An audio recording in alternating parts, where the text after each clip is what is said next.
The sermon which I am preaching this morning, in a sense, is not the usual kind of sermon, but it is a sermon and an important subject nevertheless, because the issue that I will be discussing today is one of the most controversial issues confronting our nation. I am using as a subject from which to preach why I am opposed to the war in Vietnam. Now let me make it clear in the beginning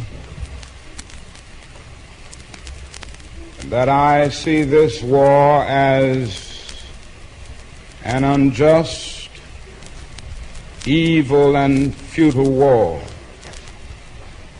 And I preach to you today on the war in Vietnam because my conscience leaves me with no other choice. The time has come for America to hear the truth about this tragic war.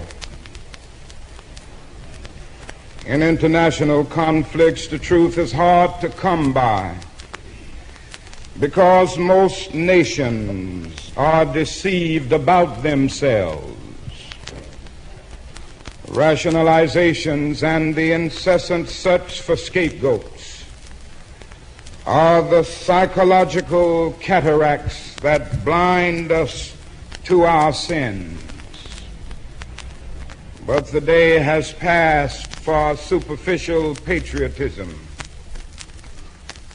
He who lives with untruth lives in spiritual slavery. Freedom is still the bonus we receive for knowing the truth. Ye shall know the truth, says Jesus, and the truth shall set you free. Now, I've chosen to preach about the war in Vietnam today because I agree with Dante that the hottest places in hell are reserved for those who, in a period of moral crisis, maintain their neutrality. There comes a time when silence is betrayal. The truth of these words is beyond doubt, but the mission to which they call us is a most difficult one. Even when pressed by the demands of inner truth, men do not easily assume the task of opposing their government's policy, especially in time of war. Nor does the human spirit move without great difficulty against all the apathy of conformist thought within one's own bosom and in the surrounding world.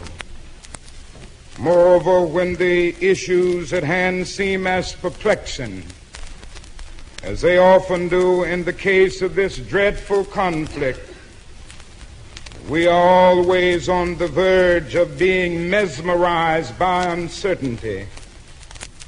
But we must move on.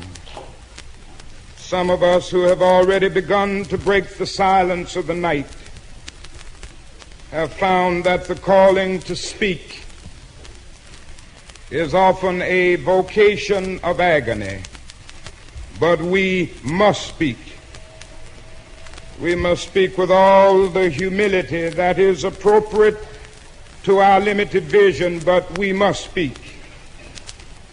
And we must rejoice as well, for in all our history there has never been such a monumental descent during a war by the American people. Polls reveal that almost 15 million Americans explicitly oppose the war in Vietnam. Additional millions cannot bring themselves around to support it. And even those millions who do support the war half-hearted, confused and doubt-ridden. This reveals that millions have chosen to move beyond the prophesying of smooth patriotism to the high grounds of firm dissent based upon the mandates of conscience and the reading of history. Now, of course, one of the difficulties in speaking out today grows out of the fact that there are those who are seeking to equate dissent with disloyalty. It's a dark day in our nation when high-level authorities will seek to use every method to silence dissent. Something is happening and people are not going to be silenced. The truth must be told. And I say that those who are seeking to make it appear that anyone who opposes the war in Vietnam is a fool or a traitor or an enemy of our soldiers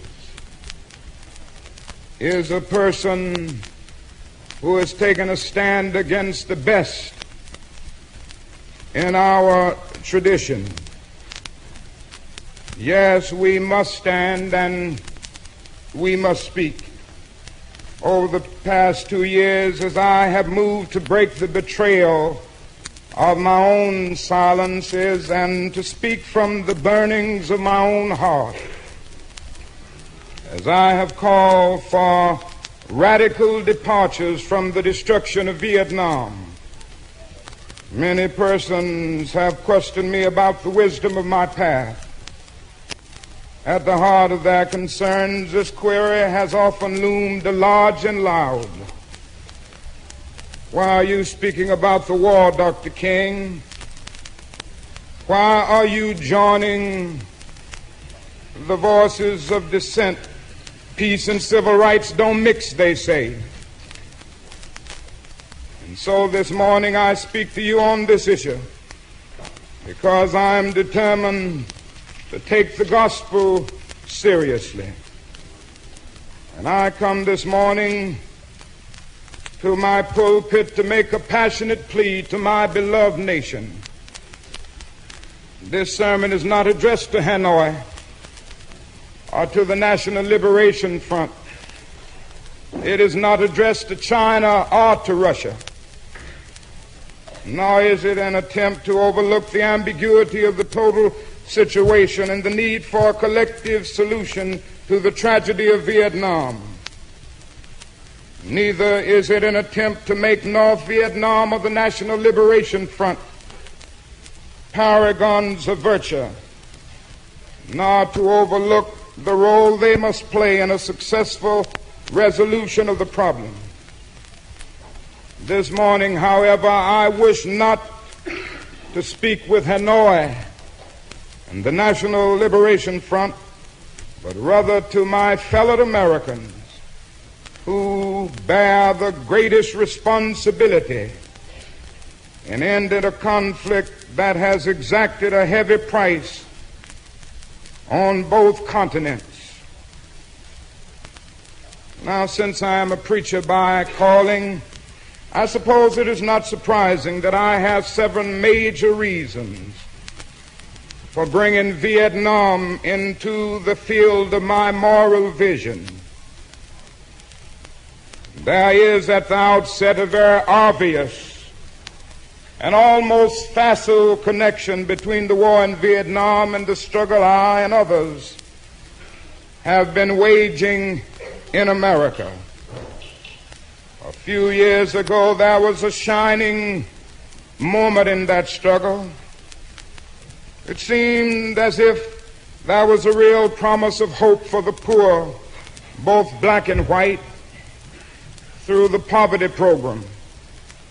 There were experiments hopes, and new beginnings. Then came the build-up in Vietnam, and I watched the program broken as if it was some idle political plaything of a society gone mad on war. And I knew that America would never invest the necessary funds or energies in rehabilitation of its poor so long as adventures like Vietnam continue to draw men and skills and money like some demonic destructive suction tube. And you may not know it, my friends, but it is estimated that we spend $500,000 to kill each enemy soldier, while we spend only $53 for each person classified as poor. And much of that $53 goes for salaries to people who are not poor. So I was increasingly compelled to see the war as an enemy of the poor and attack it as such. Perhaps the more tragic recognition of reality took place when it became clear to me that the war was doing far more than devastating the hopes of the poor at home. It was sending their sons and their brothers and their husbands to fight and die in extraordinarily high proportions relative to the rest of the population. We were taking the black young men who had been crippled by society and sending them 8,000 miles away to guarantee liberties in Southeast Asia, which they had not found in Southwest Georgia and East Holland. So we have been repeatedly faced with the cruel irony of watching Negro and white boys on TV screens as they kill and die together for a nation that has been unable to seat them together in the same schoolroom. So we watch them in brutal solidarity, burning the huts of a poor village.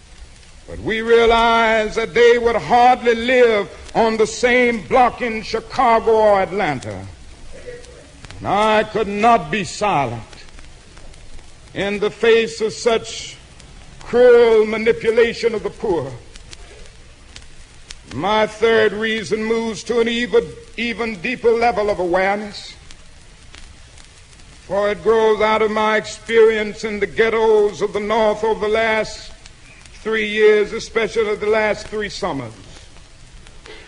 As I have walked among the desperate, rejected, and angry young men, I have told them that Molotov cocktails and rifles would not solve their problems. I have tried to offer them my deepest compassion while maintaining my conviction that social change comes most meaningfully through nonviolent action. But they ask, and rightly so, what about Vietnam? They ask if our own nation wasn't using massive doses of violence to solve its problems, to bring about the changes it wanted. Their questions hit home, and I knew that I could never again raise my voice against the violence of the oppressed in the ghettos without having first spoken clearly to the greatest purveyor of violence in the world today, my own government. For the sake of those boys, for the sake of this government, for the sake of the hundreds of thousands trembling under our violence, I cannot be silent. There's been a lot of applauding over the last few years. They've applauded our total movement. They've applauded me. America and most of its newspapers applauded me in Montgomery when I stood before thousands of Negroes getting ready to riot when my home was bombed, and said, "We can't do it this way." They applauded us in the sit-in movement, and we nonviolently decided to sit in at lunch counters. They applauded us on the freedom rides when we accepted blows without retaliation. They praised us in Albany and Birmingham and Selma, Alabama. Oh, the press was so noble in its applause and so noble in its praise when I was saying, "Be nonviolent" toward Bull Connor, when I was saying, "Be nonviolent" toward Jim Clark. There's something strangely inconsistent about a nation and a press that will praise you when you say, "Be nonviolent" toward Jim Clark, but will curse and damn you when you say, "Be nonviolent" toward little brown Vietnamese children. There's something wrong with that press.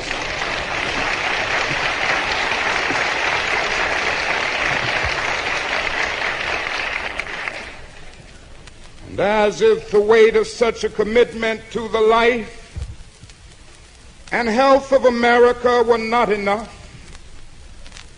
another burden of responsibility was placed upon me in 1964.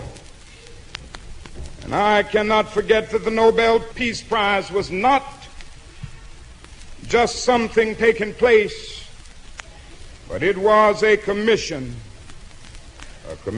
to work harder than I had ever worked before for the brotherhood of man. This is a calling that takes me beyond national allegiances, but even if it were not present, I would yet have to live with the meaning of my commitment to the ministry of Jesus Christ. To me, the relationship of this ministry to the making of peace is so obvious that I sometimes marvel at those who ask me why I am speaking against the war. Could it be that they do not know that the good news was meant for all men, for communists and capitalists, for their children and ours, for black and white, for revolutionary and conservative? Have they forgotten that my ministry is in obedience to the one who loved his enemies so fully that he died for them? What then can I say to the Viet Cong or to Castro or to Mao as a faithful minister to Jesus Christ? Can I threaten them with death? Or must I not share with them my life? And finally, I must be true to my conviction that I share with all men the calling to be a son of the living God. Beyond the calling of race, a nation, a creed, is this vocation of sonship and brotherhood. And because I believe that the Father is deeply concerned, especially for his suffering and helpless and outcast children, I come today to speak for them. And as I ponder the madness of Vietnam and search within myself for ways to understand and respond in compassion, my mind goes constantly to the people of that peninsula. I speak not now of the soldiers of each side, not of the military government in Saigon, but simply of the people who have been under the curse of war for almost 3 continuous decades now. I think of them too because it is clear to me that there will be no meaningful solution until some attempt is made to know these people and hear their broken cries. Now let me tell you the truth about it. They must see Americans as strange liberators. You realize that the Vietnamese people proclaimed their own independence in 1945 after a combined French and Japanese occupation. And incidentally, this was before the Communist Revolution in China. They were led by Ho Chi Minh. And this is a little known fact. And these people declared themselves independent in 1945.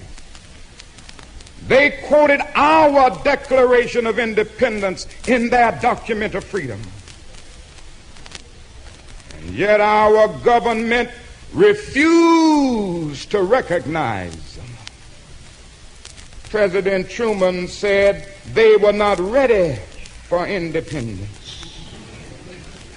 So we fell victim as a nation at that time of the same deadly arrogance that has poisoned the international situation for all of these years. France then set out to reconquer its former colony. And they fought 8 long, hard, brutal years trying to reconquer Vietnam. You know who helped France? It was the United States of America. It came to the point that we were meeting more than 80% of the war cost. And even when France started despairing of its reckless action, we did not. And in 1954, a conference was called at Geneva, and an agreement was reached because France had been defeated at Dien Bien Phu. But even after that, and even after the Geneva Accord, we did not stop. We must face the sad fact that our government sought, in a real sense, to sabotage the Geneva Accord. Well, after the French were defeated, it looked as if independence and land reform would come through the Geneva Agreement. But instead, the United States came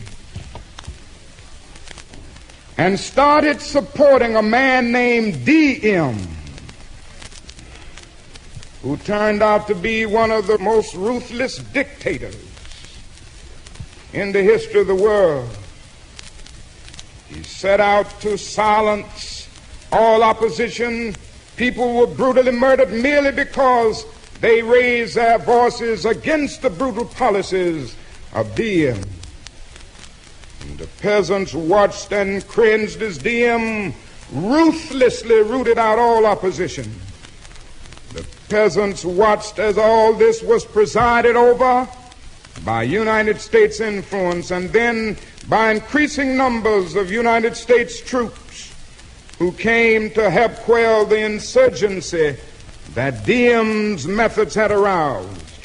When Diem was overthrown, they may have been happy, but the long line of military dictatorships seemed to offer no real change, especially in terms of their need for land and peace.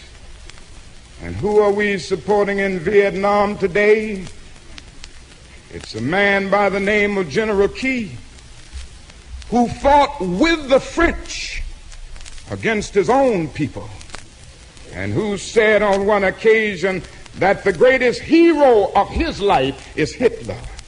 This is who we are supporting in Vietnam today. Oh, our government and the press generally won't tell us these things, but God told me to tell you this morning. The truth must be told.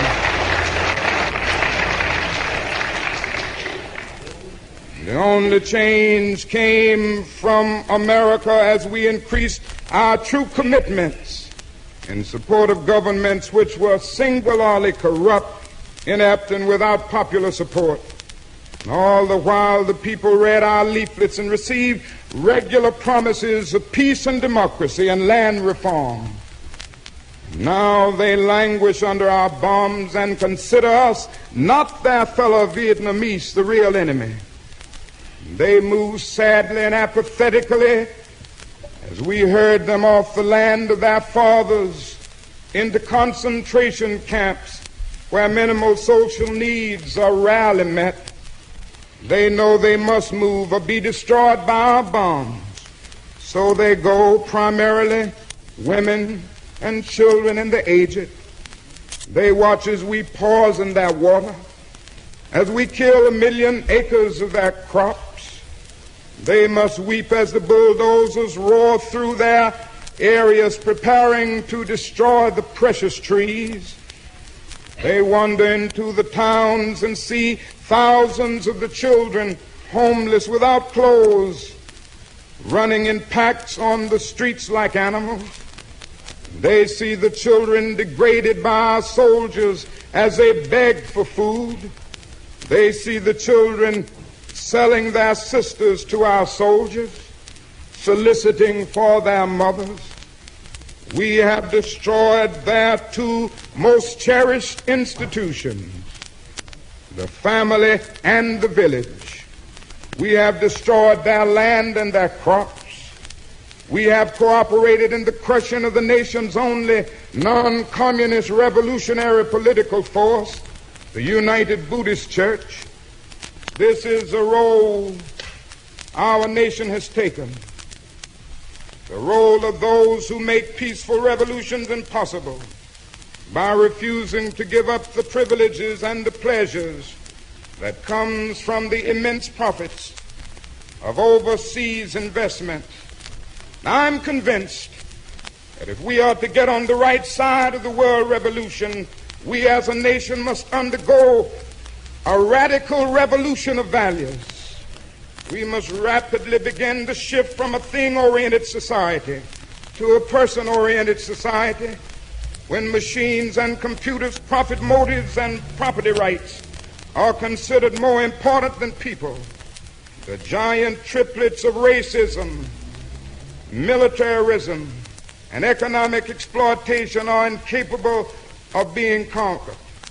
A true revolution of values will soon cause us to question the fairness and justice of many of our present policies. On the one hand, we are called to play the Good Samaritan on life's roadside, but that will be only an initial act. One day we must come to see that the whole Jericho road must be changed so that men and women will not be constantly beaten and robbed as they make their journey on life's highway. True compassion is more than flinging a coin to a beggar. A true revolution of values will soon look uneasily on the glaring contrast of poverty and wealth with righteous indignation. It will look across the seas and see individual capitalists of the West investing huge sums of money in Asia, Africa, and South America, only to take the profits out with no concern for the social betterment of the countries and say this is not just. It will look at our alliance with the landed gentry of Latin America and say this is not just. The Western arrogance of feeling that it has everything to teach others and nothing to learn from them is not just. A true revolution of values will lay hands on the world order and say of war, this way of settling differences is not just. This business of burning human beings with napalm, of filling our nation's homes and with orphans and widows, of injecting poisonous drugs of hate into the veins of peoples normally humane, of sending men home from dark and bloody battlefields, physically handicapped and psychologically deranged, cannot be reconciled with wisdom, justice, and love. A nation that continues year after year to spend more money on military defense than on programs of social uplift is approaching spiritual death. Oh, my friends, if that is any one thing that we must see today, is that these are revolutionary times. All over the globe, men are revolting against old systems of exploitation and oppression. And out of the wounds of a frail world, new systems of justice and equality are being born. The shirtless and barefoot people of the land are rising up as never before. The people who sat in darkness have seen a great light. And they are saying unconsciously, as we say in one of our freedom songs, ain't gonna let nobody turn me around. And it is a sad fact that because of comfort, complacency, a morbid fear of communism, our proneness to adjust to injustice, the Western nations that initiated so much of the revolutionary spirit of the modern world have now become the arch anti-revolutionaries. And this has driven many to feel that only Marxism has a revolutionary spirit. Therefore, communism is a judgment against our failure to make democracy real and follow through on the revolutions that we initiated. And our only hope today lies in our ability to recapture the revolutionary spirit and go out into a sometimes hostile world, declaring eternal hostility to poverty, racism, and militarism. With this powerful commitment, we shall boldly challenge the status quo. We shall boldly challenge unjust mores and thereby speed up the day when every valley shall be exalted and every mountain and hill shall be made low. The rough places shall be made plain and the crooked places straight. And the glory of the Lord shall be revealed and all flesh shall see it together. A genuine revolution of values means in the final analysis that our loyalties must become ecumenical rather than sectional. Every nation must now develop an overriding loyalty to mankind as a whole in order to preserve the best in their individual societies. This call for a worldwide fellowship that lifts the neighborly concern beyond one's tribe, race, class, and nation is in reality a call for an all-embracing, unconditional love for all men.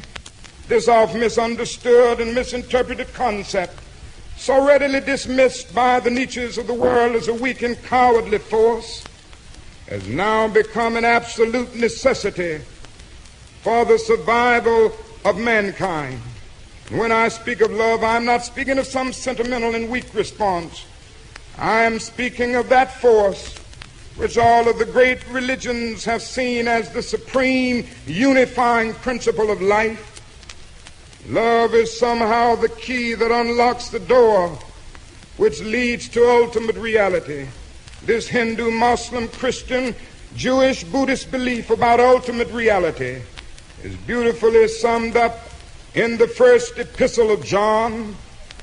Let us love one another, for God is love, and every one that loveth is born of God and knoweth God.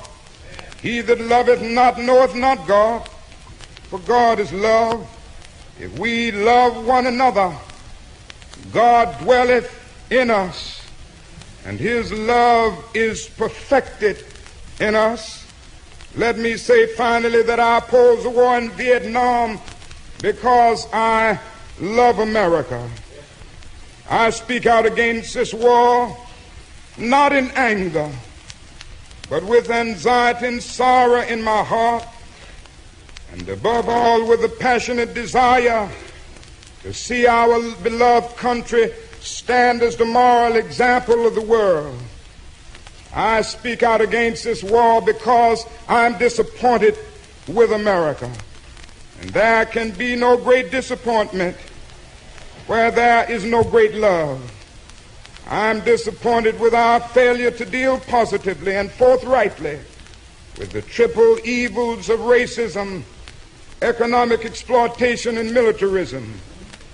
We are presently moving down a dead-end road that can lead to national disaster. America has strayed to the far country of racism and militarism. The home that all too many Americans left was solidly structured idealistically. Its pillars were soundly grounded in the insights of our Judeo-Christian heritage. All men are made in the image of God. All men are brothers. All men are created equal. Every man is an heir to a legacy of dignity and worth. Every man has rights that are neither conferred by nor derived from the state. They are God-given. Out of one blood, God made all men to dwell upon the face of the earth. What a marvelous foundation for any home. What a glorious and healthy place to inhabit. But America strayed away, and this unnatural excursion has brought only confusion and bewilderment. It has left hearts aching with guilt and minds distorted with irrationality. It is time for all people of conscience to call upon America to come back home. Come home, America. Omar Khayyam is right, the moving finger writes, and having writ moves on. I call on Washington today. I call on every man and woman of goodwill all over America today. I call on the young men of America who must make a choice today to take a stand on this issue. Tomorrow may be too late. The book may close.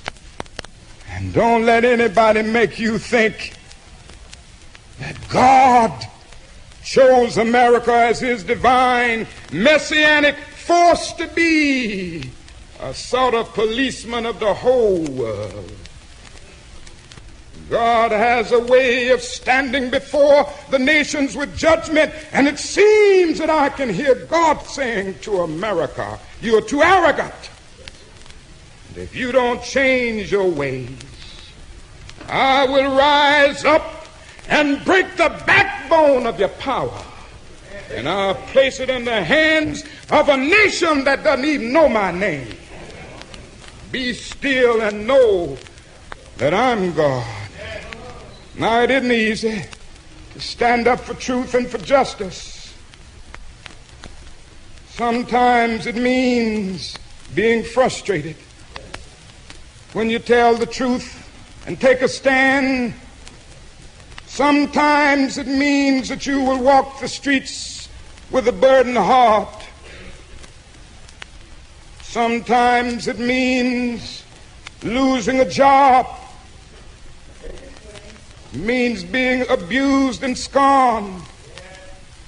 It may mean having a 7 or 8-year-old child asking your daddy, "Why do you have to go to jail so much?" I've long since learned that to be a follower of Jesus Christ means taking up the cross. And my Bible tells me that Good Friday comes before Easter. Before the crown we wear, there is the cross that we must bear. Let us bear it. Bear it for truth. Bear it for justice. And bear it for peace. Let us go out this morning with that determination. And I have not lost faith. I'm not in despair, because I know that there is a moral order. I haven't lost faith, because the arc of the moral universe is long, but it bends toward justice. I can still sing "We Shall Overcome," because Carlyle was right. No lie can live forever. We shall overcome because William Cullen Bryant was right. Truth crushed to earth will rise again. We shall overcome because James Russell Lowell was right. Truth forever on the scaffold, wrong forever on the throne, yet that scaffold sways the future. We shall overcome because the Bible is right.